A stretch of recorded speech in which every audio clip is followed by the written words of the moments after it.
Hi, Usha.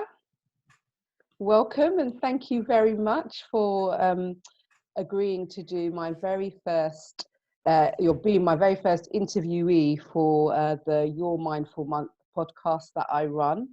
Oh, For those of I'm the you, first. Oh, you're I'm very first. so honored to be here then, Astra. Thank you so much.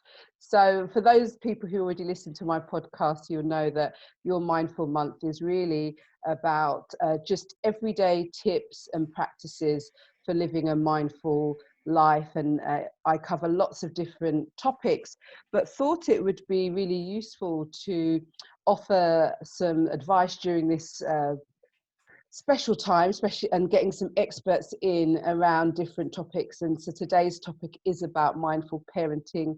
Lots of people at home who are becoming full-time teachers as well as carers during these times.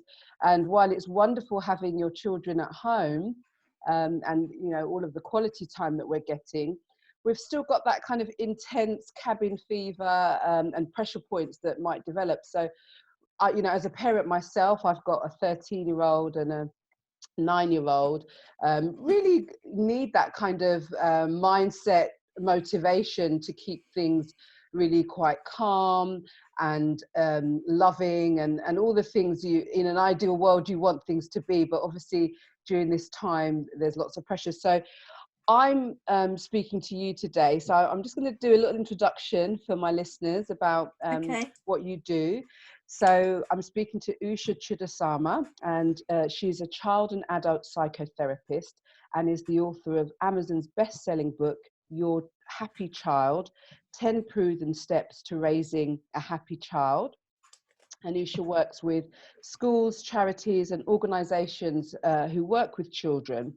She also supports parents and children directly, helping them to create healthier and more peaceful relationships and a calmer and cooperative home environment. We need this.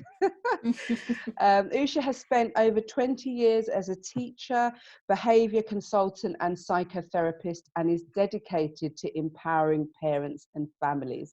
So welcome, very honored to have Thank you, you. Usha. And you know, Honor's mine. thank you again for being part of this broadcast.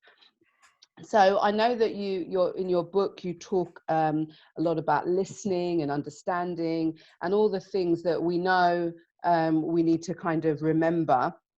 And what I was really interested to talk about or hear about is your 7, I would say, mindset tips for Mhm. positive parenting. And I know that you Yes. mentioned this in your book. So, you know, you can talk a little bit about your book and a little bit about these tips, but I really was quite interested in those 7 positive mindset tips.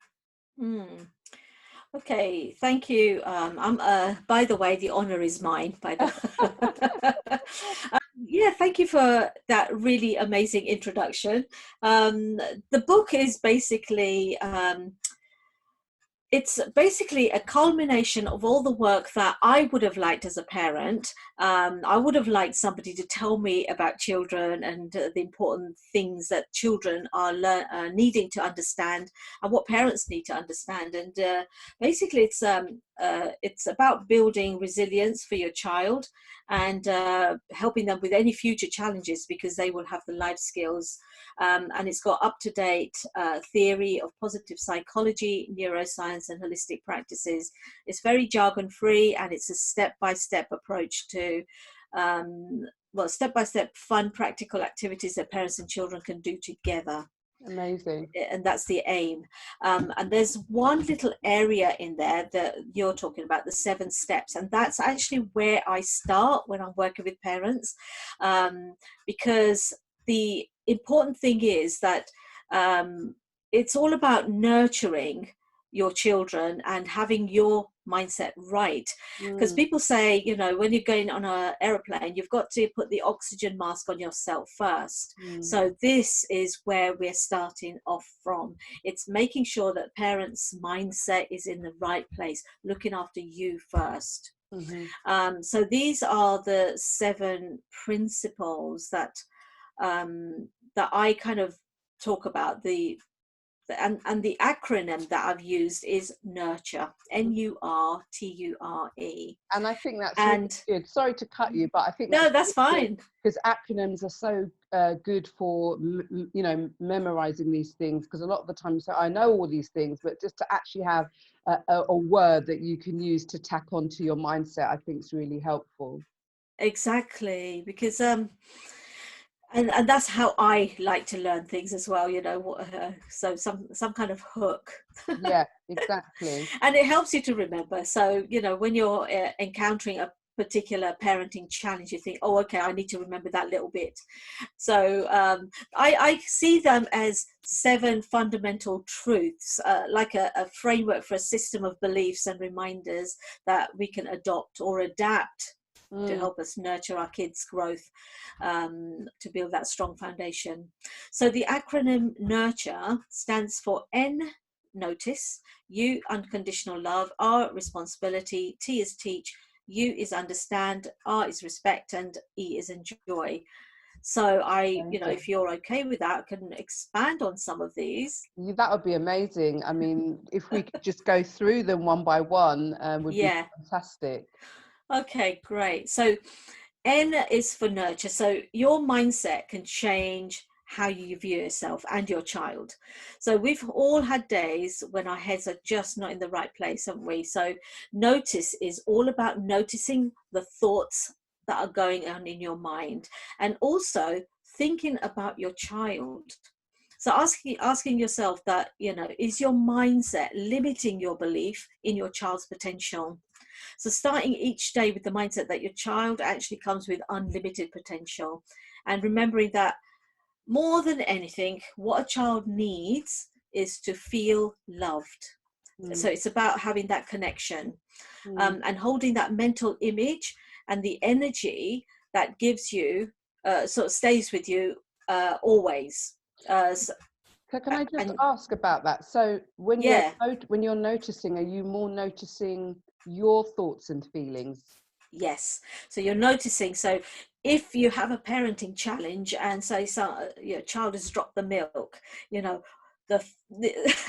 noticing, oh my God, I've got extra work to do, and now and you start to get annoyed and angry. So just stop in your tracks and remember that a spill can be cleaned up in 2 minutes, but the anger will stay in your child for many years to come, and it'll take a long time to undo that. So So it's it's kind being of aware. so it's kind of being aware of the triggers in your thoughts around certain activities. So as you gave a really good example about dropping the milk. So, Yes, so kind of what does that trigger in you? Is it because you've got to clear it up, or is it because they weren't listening? What are you noticing about yourself in exactly. your before you even react? So it's kind of Yes, like a very small moment, isn't it? If you're noticing your thoughts in that moment. exactly. And it's about knowing how you can manage your own state. So, and that's what it's all about. So I teach parents how to manage their own state. So when they are noticing these feelings and thoughts, what's going on for them, and we Yeah. talk about that in a lot more detail. Yeah. Yeah, I mean, so next time, there's a spillage, I might think, well, what's going on for you around that spillage? So no, that's great. Well, rather than thinking of it in that way, just Yeah, noticing that you're getting angry, but yeah, knowing that actually a child needs to feel loved. Okay, so they've made a mistake. It's not the end of the world, yeah. and I can clear this up in 2 minutes. And for the child, if you're angry at them, that voice and that sound and the words stay with them for a long time. Yeah, I Yeah, understand. yeah. Fantastic. Okay, so, and I think that kind of segues lovely into the next one, which was, did you say the next one was Unconditional love. unconditional love? Yeah, so let's talk Yes. a little bit about that. Yeah. So, I mean, it's obvious that we love our children. We all love our children, right? So, and love is what our children need to feel alive by being connected to us. And when they feel connected and understood by us, they will want to please us and behave.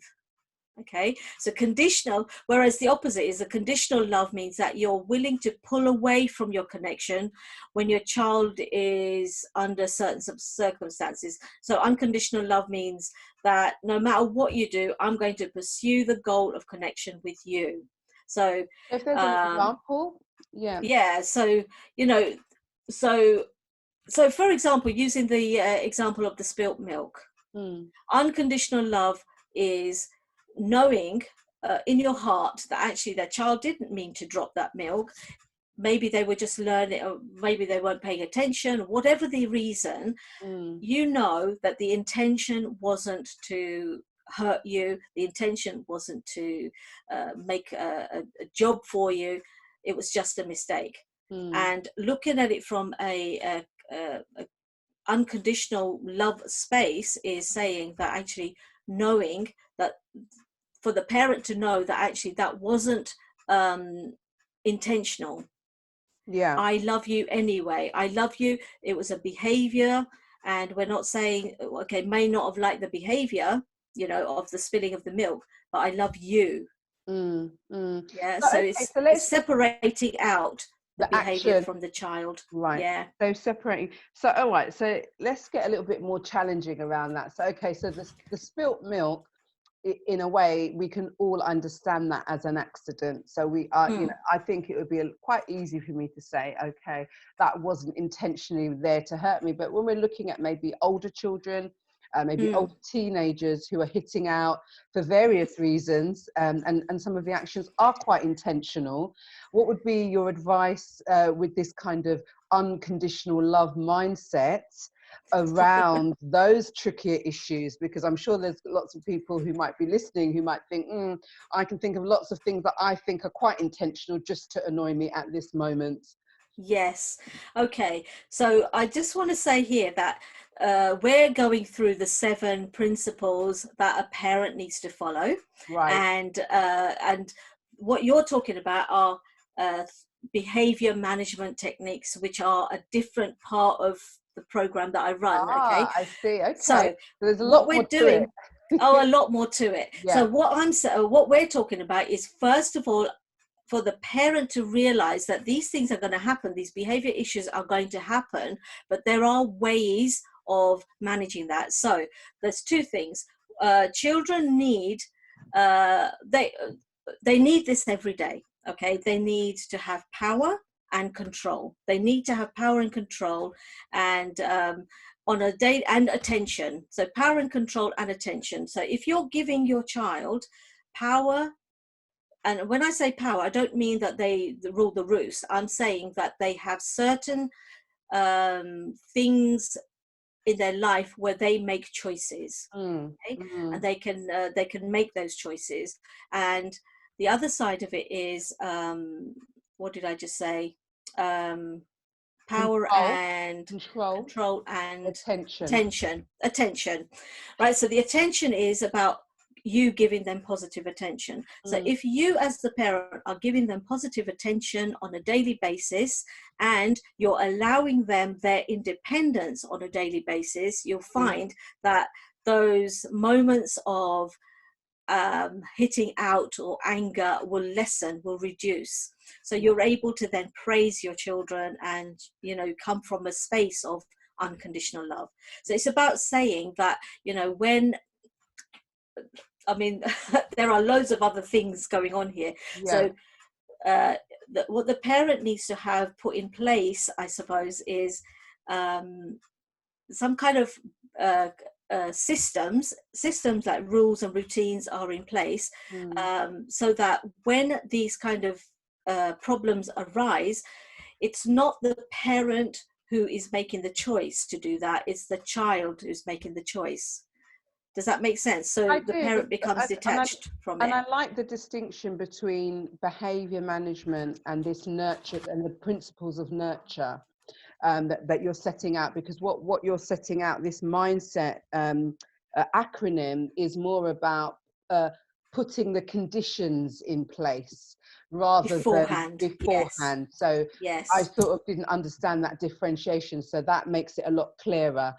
So we're really talking about here how we put, you know, we put the seeds down That's for it. them to grow into this kind of really nice equilibrium of parenting and child kind of Yes. environment. Yeah, excellent. Okay, so Because I'll let you. Yeah.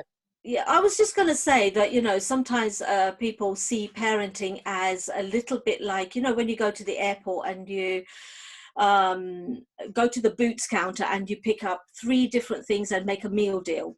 Yes. Parenting isn't like that. You can't sort of say, okay, my child's now doing this, I'll do this thing, I'll do that thing, and I'll do that thing.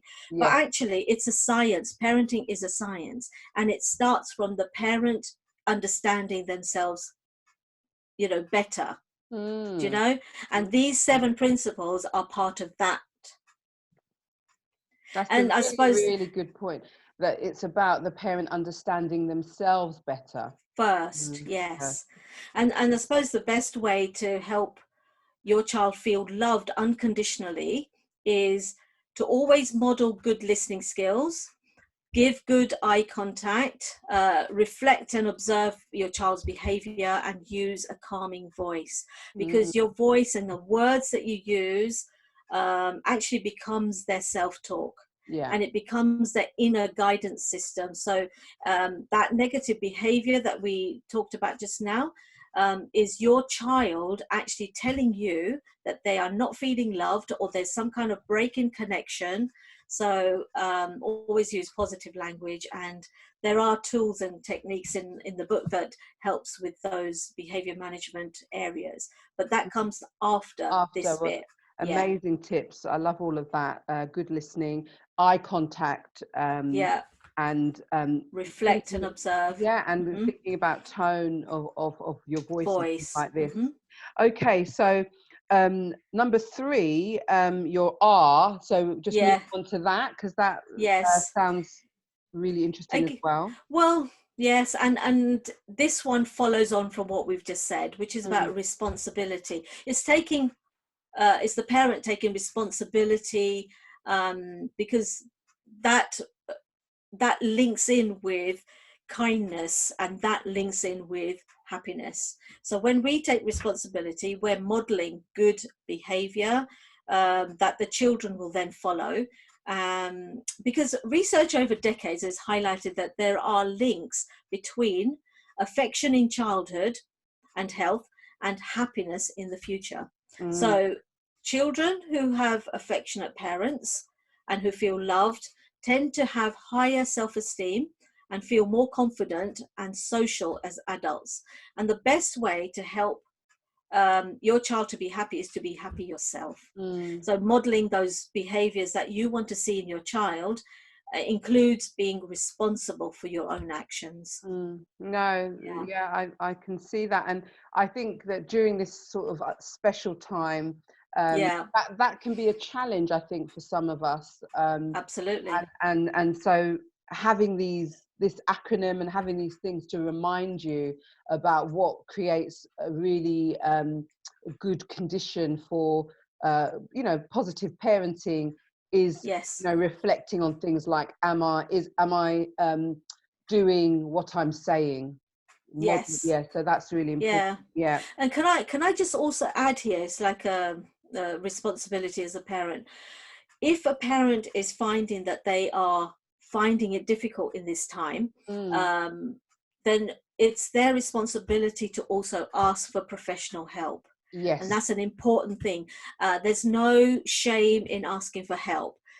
In fact, that is a responsibility, and that's something that you're modeling to your children, that if you need help, then you can ask for it, and it's okay. Yeah, no, that's a really good point. And I know that you've got a webinar coming up, which we're going to talk about at the end, Oh, yes, where you're yes. actually saying, what are the things you can do if you feel you're, not coping, or how to prevent you from not coping. I think you're, Well, the webinar, I know we're talking about it later, but the yeah, webinar is all about how you can create that environment so that your children feel safe. yeah, Yeah, yeah, it's yeah. how you stop you from going crazy during this time. Yes, absolutely. Yes. All right. So number 4 is Yeah. understanding, isn't it? And your fourth letter. Yes. The fourth one is about teaching teaching and coaching your children, because when things go wrong, the first thing that parents tend to do is want to discipline their children. And by discipline, they're talking about punishment. And those are two different things. Discipline, if you look at the Latin core for that word, is disciple. And disciple is to learn. So our children are like our disciples. And they're always learning, and it's your role as a parent to teach and coach them rather than expect them to know things, because they don't. Children, they don't know. And you know what? And once we realize that, we can focus on modeling good behaviors. But children need to be taught and loved over and over and over and over again. You So know, I just think because that's, you've said something once, it doesn't mean that's the end. Sorry. No, and that's a really good point. So it's about understanding Yes. that they don't necessarily understand, even though you've Exactly. said it a few Yes. times. Yeah. Because the thing is, children are growing. So say, for example, you've said something to a 6-year-old. Okay. You've told them how you want, what your expectations are about, I don't know, tidying up. You'll find that when they turn 11 or 15, those same things are going to be, they need to hear them again, and they need to hear them again and again and again, because they are developmentally growing. So they are going through different transitions. So depending on their developmental stage, they're going to need it again and again. Amazing. So, you know, at this moment, you know, during lockdown, what people are experiencing quite a lot of negativity, let's just say. And so what happens is that children sometimes regress. So even though they might be 12, they might regress to being 6 or 7. Yeah. So, you know, from that point of view, you might have to say it again. Yeah. Certain aspects. Exactly. Yeah. No, that's a really, really interesting point, and worth considering when you're looking at certain behaviours during this time, you know. Yes. Brilliant. Okay, so the next one is response. Is that right? Understand. All right. So Understand and then respect. And then respect. It's respect. Yes. We're on respect now. Respect now. Yeah. Well, yeah, understand, I think we've just kind of covered with the last one. Yeah. But it's more about understanding that children are going through developmental stages and they reach certain milestones. But the milestones, what we've got to remember is that they might chronologically be older. They might be 15, but emotionally they might be younger. So that's understanding. Having that understanding is important. And for that reason, you know, the way that we communicate with the kids is going to be different. Thank you. That's really useful. All right. So respect. Yeah. So respect is about, again, asking the parent asking themselves, how do I respect myself?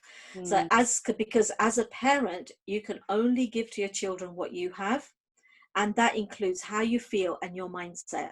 So because the way you model your self-respect will teach your child about how to respect themselves and other people and in the future. So modeling the behaviors that you want to see in your child: respect yourself, respect your child, and what will happen is you'll be respected in return. One thing, when I was a younger parent, when my daughter was younger, I did not have a clue. And I didn't realize that actually you had to earn respect. So you have to give respect first before your child is going to respect you. Yeah. So yeah, that's an important thing to bear in mind. No, absolutely. I mean, I think there's probably people that have similar experiences to me, where you remember that kind of saying, you know, kids should be seen and not heard. And that's very old school, old school, but kind of not wanting to go down that road at all, you know. So respect is really important. Absolutely. Okay, so the last one, the fun one. Yeah, the fun is, you know, enjoy that time with your child. Enjoy the fun times, because, you know, life is just going so fast, and the days seem to be, you know, blending into the next. And before you know it, look at the time, look where we are now. So it's really important to acknowledge that children are only small for a certain amount of time, so enjoy that time. You know, Some interference. Sorry, are you hearing that? no, Oh, right. Okay, just making sure. seems to be okay. Okay, Yeah. you carry on. Sorry about that. So I'm just saying that, you know, in the time that you have with them, just enjoy them. You know, it's so important. I mean, in hindsight, if I look back, I would say it's more important to get a time with your children than to get your housework done. To be fair, obviously you've got your cooking and cleaning, all of that stuff. To keep your certain routines going, but it's so important to spend time with your children because that's what they remember.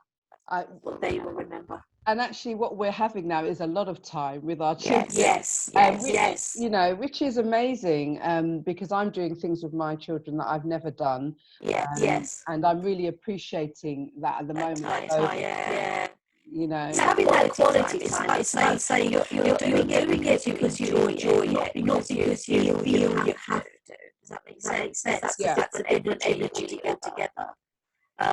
If you spend time, enjoy the time with your children, hear them, listen to what they have to say, give them your undivided attention, and you'll find that actually, you know, the behaviour problems, they will reduce less and less, and you'll give your time. And you know what? Creating happiness, which will last forever. Yeah, no, it's amazing. Really positive. I think you might not have picked it up, but I think there was a lot of interference for that last one. Okay. I'm just picking up on your voice. It sounds very, on this side anyway, it sounds garbled. So I'm hoping that hasn't picked up on the recording. But yeah, so, but just on that last one, enjoy. I think, you know, that's a really, really important one, that you enjoy your children. As you say, time passes very quickly, and before you know it, they're adults, and it's a whole different type of parenting. Yes, exactly. So no, that was great. No, thank you so much for breaking that down. I know that there's a lot more to positive parenting and behavioural parenting that you cover and you specialise in. Yes. Just before we wrap up, I know that you've got a free webinar that you're offering parents at the moment. So if you just want to talk a little bit about that before we close. Yes. So it's going to be on Thursday, the 23rd of April at 8:15. So that will be after the NHS clapping. Yeah, fabulous. It's entitled "Don't Let the Kids Drive You Crazy During Lockdown." And the way that you can get to the webinar is if you can go to www.parentyourhappychild.com /webinar. Webinar-secrets, that's it, and you should be able to log yourself on. Otherwise, you can contact me via any of the socials. Just remember, Parent Your Happy Child, and you'll find me. I've got a Facebook page, and you can contact me via that. Excellent. Thank you. For those people who are wanting to go on the webinar, if you go into the Parent Your Happy Child website, there'll be links on there, or contact Usha on any of her social medias, which is Parent Your Happy Child. Amazing. Well, no, thank you so much, Usha. I've learned a lot, and I'm going to take away a lot, and definitely thinking about my mindset before, you know, even looking at behavior. Just, you know, what space am I in, and how can I cultivate a calm environment, even if it seems crazy. So those things are really important. So so thank you very much for being my very first interviewee for your Mindful Month podcast. You stay safe, be very well. Thank you very much for having me, and the honour is mine. I really enjoyed it. Thank you, Astra. Brilliant. Take care. Bye. Bye.